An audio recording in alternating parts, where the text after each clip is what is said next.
দুই তারকার জাদুঘরী নৈপুণ্যে দীর্ঘ ৪৪ বছর পর ইউরোপীয় শ্রেষ্ঠত্বের মুকুট মাথায় পড়ল অস্টন ভিলা।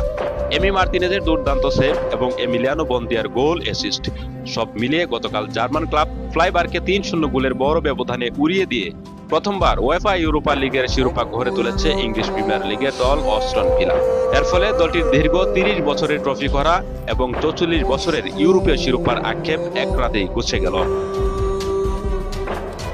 তবে অস্টন ভিলার এই অবিস্মরণীয় সাফল্যের পেছনে সবচেয়ে বড় দেয়াল হয়ে দাঁড়িয়েছিলেন দলটির বিশ্বস্ত বাজপাখি এমিলিয়ানো মার্তিনেজ। ভিলাতে যোগ দেওয়ার পরে মার্তিনেজ প্রতিশ্রুতি দিয়েছিলেন তিনি এই ক্লাবকে একটি বড় শিরোপা জিতিয়ে দেবেন। আজ তিনি নিজের সেই কথা অক্ষরে অক্ষরে পালন করে দেখালেন। পুরো ম্যাচ জুড়ে দুর্দান্ত খেলা মার্তিনেজ গতকাল ফাইনালের মহারণীও যেন নিজেকে আরো ছাড়িয়ে গেলেন। বিশেষ করে ম্যাচের ৮৪ মিনিটে তিনি যা করে দেখালেন তা ফুটবল ভক্তরা দীর্ঘদিন মনে রাখতে হবে। তখন ফ্লাইবার্গের এক খেলোয়াড় গোল লক্ষ্য করে বাতাসে উড়ে আসা বলে দুর্দান্ত এক হেড করেন, কিন্তু অবিশ্বাস্য এক ডাইভ দিয়ে সেই নিশ্চিত গোল আটকে দেন মার্তিনেজ।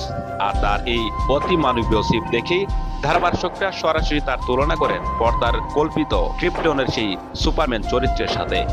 ধারাভাষ্যকরা উত্তেজিত হয়ে বলতে থাকেন, সিনেমার সুপারম্যান যেভাবে পৃথিবীকে ধ্বংসের হাত থেকে বাঁচান, ঠিক তেমনি মার্তিনেজও আজ সুপারম্যান হয়ে ভিলার গোলপোস্টকে নিশ্চিত গোলের হাত থেকে রক্ষা